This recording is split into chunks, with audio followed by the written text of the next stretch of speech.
What's up, everybody? This is your girl, Lisa Lozano. This is Sad Maddox. And today we have a very special guest. We have Jamir Robertson, who's an upcoming amateur boxer, and he has a very big name, behind him, Andre Ward. And we also have his father, who's also his trainer, Mark. So what can you say about this kid? Seems like a great kid. I know he's a good fighter from watching his training and his fights. Like I said, he's got somewhere north of 30 amateur fights, so he's already got the background. He's only 15 years old, and so he's got a lot of potential. It's a lot that he can grow. Basically, this is a good fighter that's going to be a great fighter, and really excited to talk to him.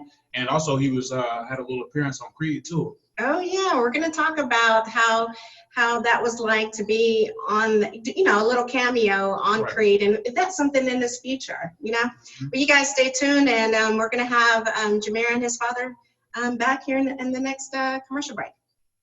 Okay, so how long have you been boxing? Like I said, you had a video that went viral when you were younger. So when did you start? Because I know in boxing you can start fighting at the age of 8 years old. Did you start before that? Yes, I started before that. I I threw on some gloves at 2 years old. Oh, wow, okay. And then I started really going to gyms around 5 Mm-hmm. and training to compete. And then I competed around 9. Okay, so let me ask you this. Sometimes, we have a family that fights, so we wind up following in their footsteps. Now, I see Pops over there hitting the bag. Now, Pops, have you ever fought before? Have you boxed or something? And that's how Jamir got started? Well, I never competed on mainstream level, but growing up, always loved boxing ever since I was little, watching Sugar Ray Leonard and being with my grandfather, just watching boxing all the time. And I think when I was about maybe 24, I went into a boxing gym with a friend of mine, and he was a professional fighter. And, the more you go into these gyms, of course, one day you're going to want to put on a glove and hit the bags, and trainers start asking me how much experience I had. And I was like, I don't have any experience. And they was like, wow, like you really seem, I'm like, well, from years of, again, watching and, I start picking it up, then eventually start training and sparring with the pros and the amateurs, and then became a trainer just at a really young age, start going to pro events and stuff like that. So by the time he was born, it was just, gloves all around the apartment and wherever we lived at. So he just really picked up, right from, I guess, if you want to say, left off or whatever. Right, right. Yeah. So Jamir, let me ask you this: How is it training with your father? There's a lot of fighters that train with their father, and they start off young and they get older. Like Mayweather, he's always started with his pops, then went with his uncle, and there's just a lot of fighters. Period. Is there times where you guys bump heads? Because I know that could happen. Of course, it happens because my dad, he has his days and I have my days. So sometimes I'll be like, I'm not feeling it today, Pops, and he'll be feeling it. He's like, come on, you gotta train. And I'm like, nah, I really don't want to do it today. But I do it because me and him really have a strong relationship and a strong bond. So we really bond over boxing. So every time we come down here and we go to gyms, it's really just a strong bond and a strong connection between me and my dad. Right. Well, during that bond, does it ever go from father to son to trainer and fighter, or is it always one or the other? So me and my dad had this thing where as soon as we step foot in the gym, he's my coach. Mm-hmm. So he's no longer my dad, he's my coach. Is he ever your coach at home? Huh? Is he ever your coach at home? Yeah, of course. We watch film, so he's my coach. So when we watch going over film and studying fighters, yeah, I call it coaching me. Boxing's all year round. You have to take a break. It's not like any other sport like football or basketball where it's season. So it's all year round. Do you ever get tired and say, hey, Pops, I need a break, just maybe a couple of days, a couple weeks off just to be a kid and let me have some fun? Do you ever take time off for yourself and enjoy your teenage years? Of course. We have our thing, because I'm a two-sport athlete. So I don't box all year round anyway. But when I do take my breaks from boxing, that's my time to just spend time with my family, We go places, go out as a family. So yeah, I don't box all year round because I'm a two-sport athlete. That's awesome. Now, I know, Mark, that you said that you grew up and you watched the greats or whatever, and you named Sugar Ray Leonard. I've met Sugar Ray Leonard in the past. You know, actually, he was at one of my fights when I used to fight. He was there, and I got nervous performing in front of Sugar Ray Leonard. Do you guys get nervous, you know, when you guys started out and you started meeting all these professional fighters? Because I know Andre Ward is one of them who really speaks highly of your son. How did that come along? Like, you know, the relationship with someone like him. Well, obviously it started through social media, which I had to learn how to use. You know, I'm not like a real social media geek. So when I first started I was on Facebook, and I noticed a lot of people started telling me at the time, I think he was maybe 6 or 7 years old, that around that time they was like, "Is this new social media app out called Instagram? We think your son would be better on, you know, using the app." So I mean, when I first started using Instagram, I was so upside down. I was following everybody. We didn't have many followers at all. And one day, you know, you just posting videos, you posting, and one day, a fighter that I'm really in love with, I don't know, I'm sure y'all may know of him, but his name is Guillermo Rigondeaux, a Cuban. Oh God, Rigondeaux. Oh, I love Rigondeaux. I love his movements. We can talk about Rigondeaux all day. That was the first, believe it or not, that was the first boxer that noticed Jamir and said, "Wow, I never seen a kid 9 years old with that type of poise. Like, he moves like a professional, like he's already a professional athlete. He seems so locked in and focused." And when I saw that Rigondeaux post that on his account, I was just blown away. I'm like, and I think that kind of what started the trend of professional boxers started, you know, recognizing him. And then when Andre DM'd him and was like, "Little man, I would love to meet you. I want you to come out to one of my fights, you and your dad." That was just like the icing on the cake. So after that, we just built this great relationship with him. He still does keep in touch by FaceTiming him, or, you know, every now and then a text message. So it's been on since, you know, with Andre and Rigondeaux and guys like that. That's crazy. So Jamir, let me ask you this.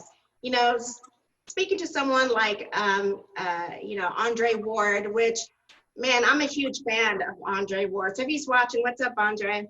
But yeah, I'm a huge fan of his. What is probably the best advice that he can give you other than your father? I mean, you post videos that he's your mentor. What's probably one of the best advice that he can give you, or that he's gave you? He gave me, like, let me see. He just tells me to don't burn out. So have your breaks and don't just train, fight. And then when I turn pro, my body's going to be worn out.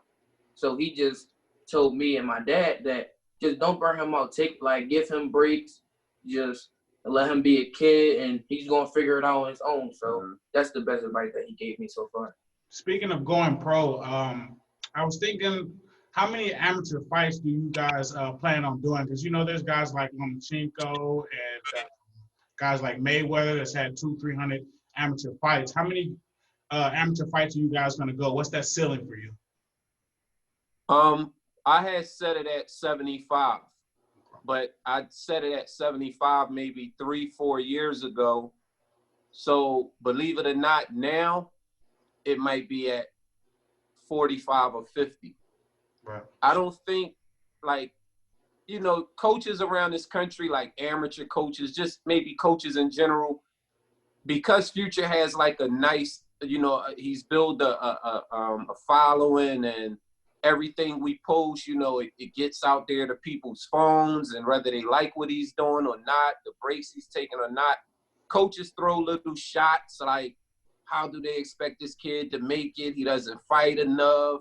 He's not winning any national tournaments. It's just hype. And I'm already teaching Jamir. Again, he has Andre Ward. He has Benard Hopkins in his life. He has, you know, so many fighters that we don't even talk about that really reaches out to him and tell him that stuff don't mean nothing. It was a fighter named Jolton Jeff Chandler back in the late 70s, early 80s, who had 2 amateur fights and was a 2-time world champion. And there's a lot of fighters like, actually, there, not to interrupt, but there's other fighters in the past who were world champions who didn't have probably less than 10 fights, amateur fights, or didn't have any, that walked in as a professional and became a world champion. So yeah, I think personally, it's who your trainer is. And if you have so many fighters, you can't concentrate on that one fighter. But do you have a lot of fighters, or is it just your son? I know, like I said, it may sound like I'm stalking you guys, but I'm not. No. but I do see videos of you training other people. How many fighters do you have, and how much time do you spend with your son training him? Being as though he plays football, like this is a big year for him. He's going to be the starting quarterback of his football team. He's going into the 10th grade, and that's a lot of pressure in itself for him. And I always tell him, I'm like, you're thrust into position of a leader. You know, being a quarterback, you're the head of the snake. So, you know, right now we in our home.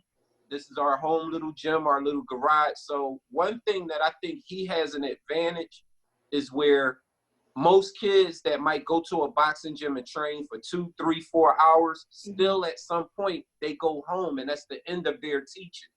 They can't learn until they go back to the gym the next day or whatever.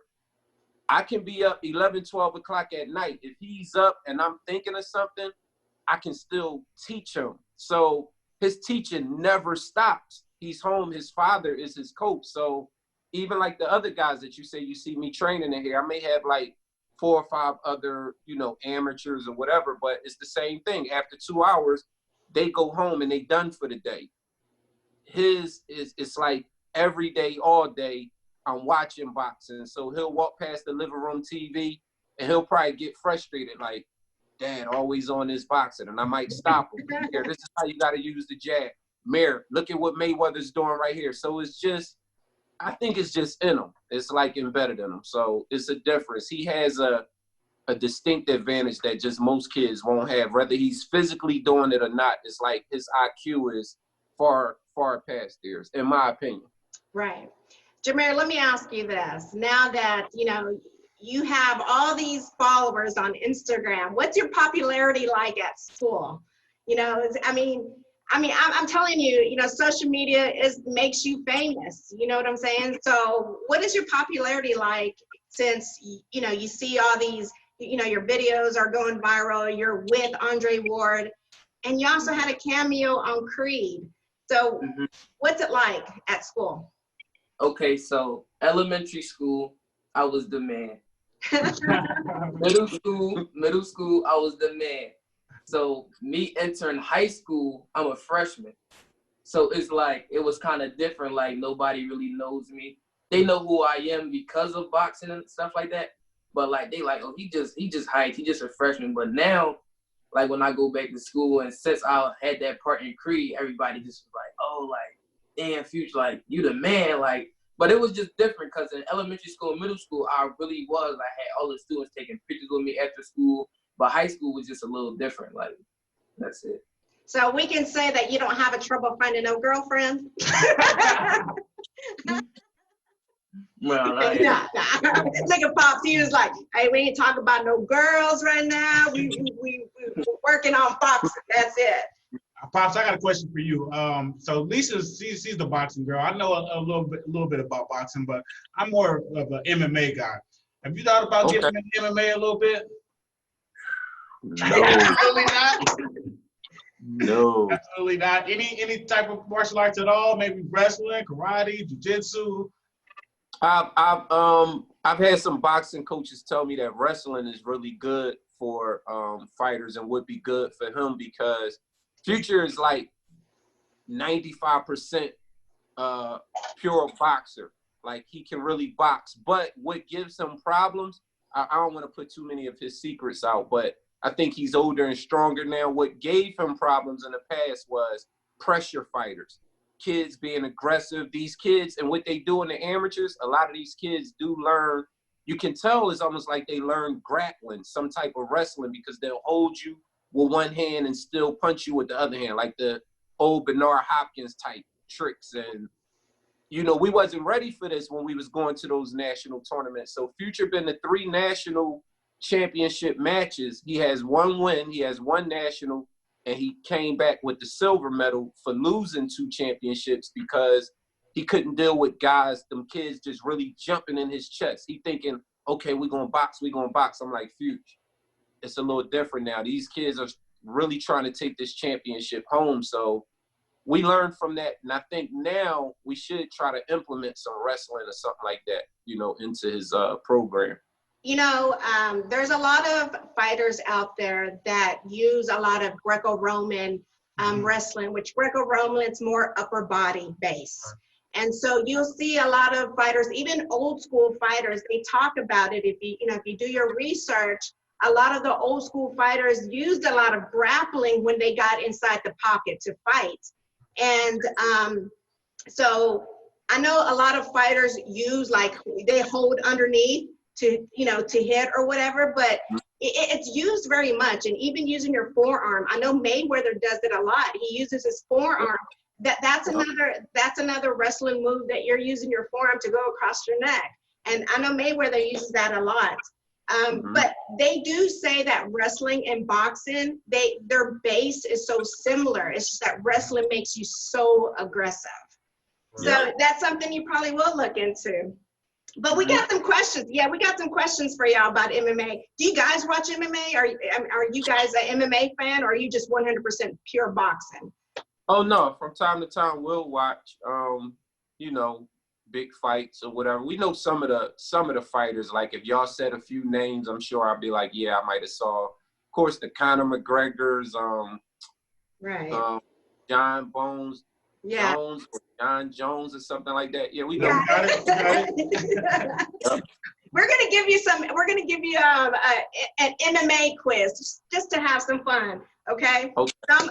So I'm gonna ask it because I know that, you know, a lot of MMA guys look to boxing coaches, you know, to train them. So this may be helpful for you in the future. And say, I remember this interview and it helped me a lot. So I'm gonna ask you some questions, and I want you to, for you and Jamir, I want you to tell me what you think, what it means. And we're gonna ask you maybe some jiu-jitsu moves or whatever. So what do you think a rear naked choke is? He's like, demonstrated. well, yeah, you can demonstrate it. You can tell me what a rear naked choke Don't is. choke the boy out. Don't choke What you think it is? A rear naked choke. So does it involve your arms or your legs? I mean, yeah, arms or your legs. Arms. your arms. So is that like just like a regular A rear naked choke. Don't read too much into the name. like a sleeper hold, like Yeah. Almost. I'm gonna show you. I'm gonna demonstrate. Okay. Look, you're gonna put your arm right here, right? And then you're gonna put your head forward. I grabbed the forehead, you grabbed the Yeah, back. Okay. rear naked choke. That's a rear naked choke. Do you have another move that maybe you can ask them? What about a teep? T-E-E-P. A teep. Teep. arms or legs? Legs. Legs. A teep. It's not a choke. Hey, Bones It's not a uses it a lot. John Jones uses that a lot. A teep. So is it a kick? Is it a kick It's a kick. to the thigh or the leg? To the thigh? I think it's a kick to the thigh, Yeah. right? Yeah, pretty much. It's pretty much above your knee. You can use your teeth. I mean, you can use it however you want to use it, from your body to here, but he likes kicking to the knee or whatever. Now, he said when he does that move, is he standing up or like on his back?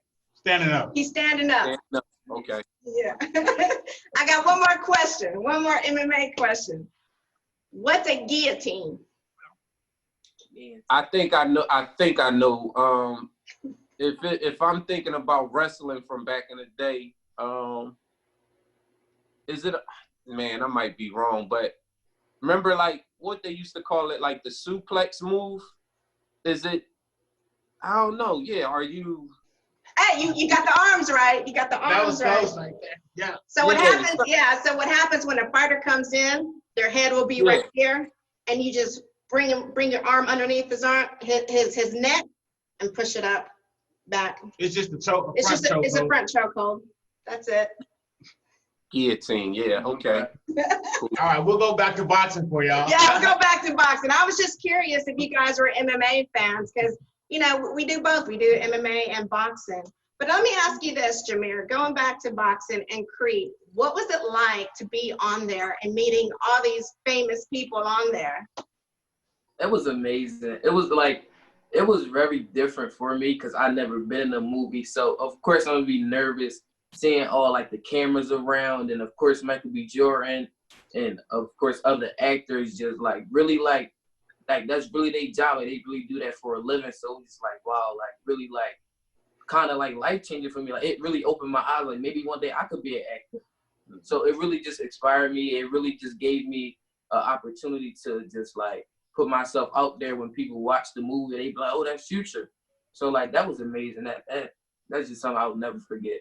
Now I know you had like a little cameo appearance in Creed, and you said this is something that you probably want to do in the future. Do you think that you're going to take some acting classes? I know there's a lot of pro fighters that automatically go into acting during their hype of their career. Is that something that you want to do so you can actually get an acting gig? Yes. Like I'll probably really look into that. Me and my parents will probably just like me do some classes and do some acting classes. But one day if boxing or sports don't work out for me, I could be an actor or do both. Yeah, definitely. So Jamir, let me ask you this. You know, like I said, I've been watching you since you're a young kid, and I love the sweet science of boxing. You're a pure boxer, but I've also noticed that you've changed throughout the years. That before you were more like the movement, you know, footwork, and now I see that you're adding pressure to your game. What do you like? I mean, I guess it depends who you're fighting, right? If you're fighting a boxer, you want to pressure them. If you're fighting a pressure, you got to box them. What's your style of fighting? What do you like? What do you enjoy more? Okay, so if I'm fighting, right, in first round, I fill you out. So if you pressuring me, okay, so now I got to make an adjustment. So now it's like, all right, so I can either box you or I could walk you down and bang with you too. So it's just really, I go off the other fighter. I don't really like go out and just use speed or go out and try to like dog you out. I use the first round to fill you out, and then the next 2 rounds, that's when I just go off that. You know, for someone who's 15, and you sound like an experienced fighter, because a lot of amateur fighters, they only got a certain amount of time to fight. So they're basically in the first round just and that's it, because they're scoring. They just want to score on points. And I love watching fighters that love to move. And it's like Lomachenko, he's one of my favorite fighters. You know, there's a difference. Me personally, there's a difference between movement and footwork. And Lomo got some serious footwork. And I also like Rigondeaux. I didn't like when they fought, but that just shows the level of class that Lomachenko has. Rigondeaux is a top-notch dude, and Lomachenko just made him kind of look like, I mean, not a bum, but definitely not a bum, but he made it seem like he didn't deserve to be in the ring with him. He made it seem like he didn't belong there. Would you agree? Yeah, I still get I don't know. I finally probably just let that fight go, but we was there. We went to that fight, and Rigondeaux, y'all probably didn't see this part, but coming down the ring, his ring entrance, he acknowledged Future. We was right there on the edge, and he came. He gave him a look, a dap, and walked to the ring. But I don't know, man. Like, I became a conspiracy theorist after that fight. Like, I just felt like Rigondeaux sold out. He moved up 2 weight classes, first of all. Yeah. Definitely. But I just think because guys in his division wouldn't fight him, just almost seemed like he wasn't there that night. And obviously, yeah, it could have been because of Loma's skills and things like that, but something just wasn't right about Rigondeaux. And I don't know if it was the natural size, he was just too small, or He also broke his hand, right? Yeah. it seemed like once he realized he really couldn't win, it's almost like he really did just give up and decide it's not even worth going back out there because it would have just got worse for him. So that was a fight of boxing. You know, when I heard about that fight coming up, you know, two things could have happened to that fight. You got two pure boxers fighting each other. And some people say when you have two boxers like that, at that level, it becomes a boring fight because either one of them are aggressive. But Lomo, he's also aggressive.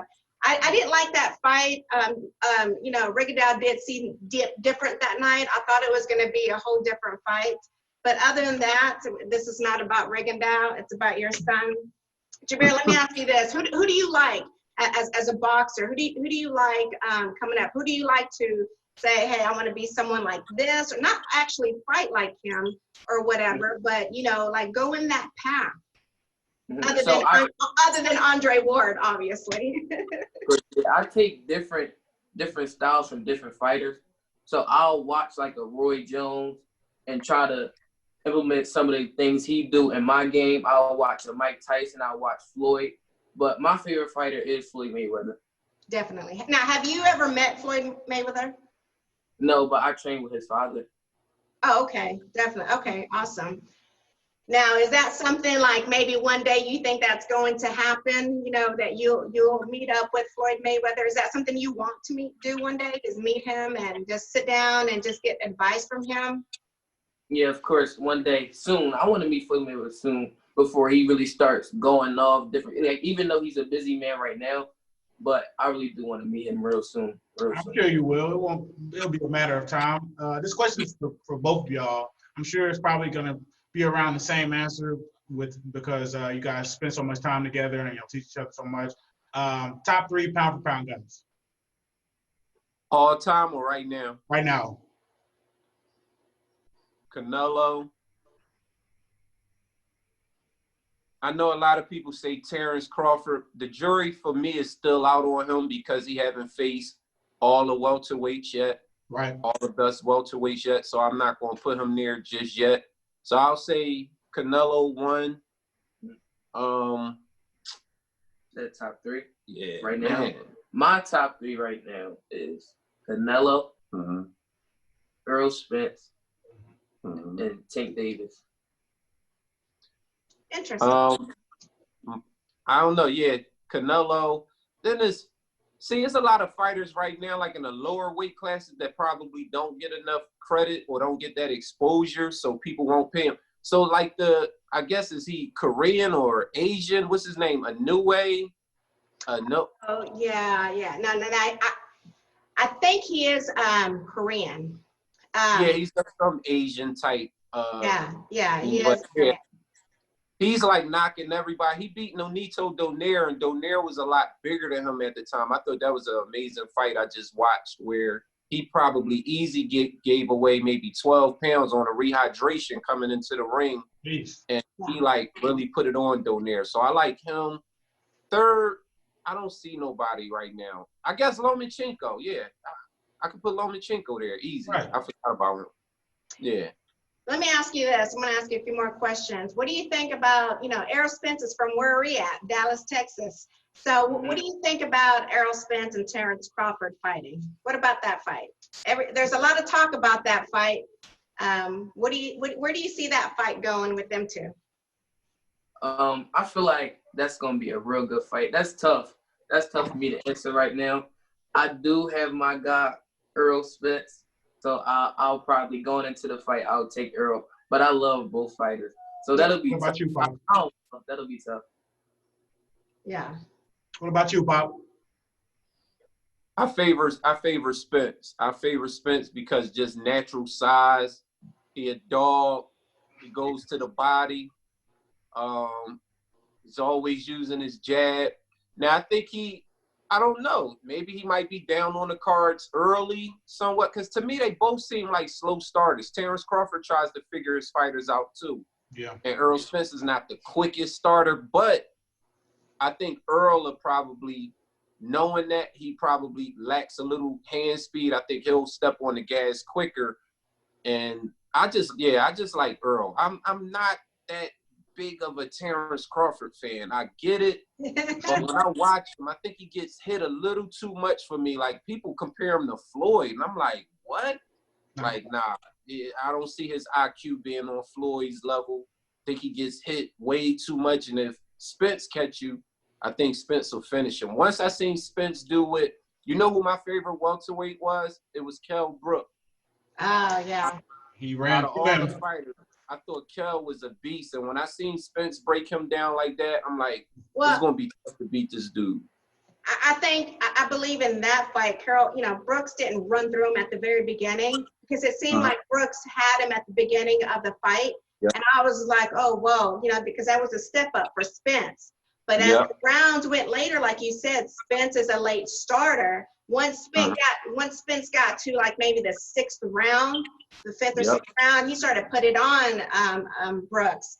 But what do you think about Crawford? I mean, I don't know if your son did, if you teach your son this or not, but Crawford, he changes, from a southpaw to orthodox. Do you ever teach your son to do that? Because I know a lot of fighters do that. And Crawford, I remember having this debate with someone because Spence is a southpaw. And I'm like, you know what? I think if they were to fight, Crawford would fight him at a southpaw. I just don't know. Me personally, I just think, because southpaws don't fight too many other southpaws. And it would make a very interesting fight if Crawford stayed in a southpaw, stance throughout the fight. What do you think about fighters switching? Are you comfortable? We tried to work on that because, believe it or not, here go another secret I'm letting out. Future is naturally left-handed. We both are. Our left is our strong hand, but a lot of people don't know, like, Andre Ward is naturally left-handed. Oscar De La Hoya is naturally left-handed. That's what I was about to say. When they're using their jab, that's their strong hand. So he started off as an orthodox. When most people say, well, if his left is his strong hand, why is it not his backhand? Why is he not fighting southpaw? We started orthodox and we kept him that way. So every now and then we try to work on some southpaw stuff that might, trick up people. But for the most part, he'll probably just fight that one way. Okay. Awesome. Well, you know what? We didn't want to take up. We didn't want to take up too much of your time, but we did. And I could sit here. We could talk about boxing. I love talking about boxing. I like talking about old school boxers and even now. But I greatly, greatly appreciate you guys, for taking the time. I mean, it's quarantine, so there's really not much to do. So I took this opportunity to be like, hey, they're not doing that. They're stuck in the house. Let me see if Jamir wants to do an interview. And, he said, hey, let's do it. So thank you so much. Much appreciated. Yeah. So do you guys have any shout outs? Shout outs. Here you go. Your sponsors. Sponsor, RX Water. What I have on right now, Box Raw. Yeah. Shout out Box Raw. So those are my two big sponsors right now. Definitely. Do you have any last words? I just wanted to say again, I appreciate you for coming on. Keep your head up, keep your head on straight, man, and keep listening to your pop.